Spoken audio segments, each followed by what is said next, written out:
High, আজকে সাজবো পূজার সাজ but first skin prep.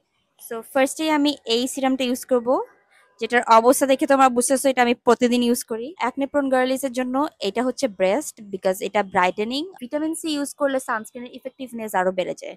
So everyone needs this. So done. এরপরে হচ্ছে ময়শ্চারাইজার। এইটাও মেলানো সিসির একই রেঞ্জের, জাস্ট ময়শ্চারাইজার ভার্সন। এইটা হচ্ছে অনেক বেশি লাইট ওয়েট, মানে ভিটামিন সি অনুযায়ী আমি কখনো দেখি নাই ভিটামিন সি এত লাইট ওয়েট হইতে। স্কিন কেয়ারে মেইন জিনিস করি নেই সানস্ক্রিন, এটা আমি ইউজ করি মেইনলি সবসময়, বাট আজকে ইউজ করব এইটারই কুলিং ভার্সন বিকজ আজকে অনেক গরম যেহেতু পূজা। তার মধ্যে কিন্তু পাউডার প্লাস সানস্ক্রিন। সো পাউডারে একটা জিনিস আছে, সেটা এভাবে ঝাঁকায় তারপরে ইউজ করতে হয়।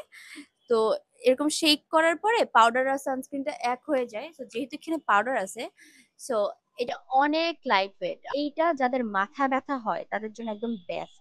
Look at the glow.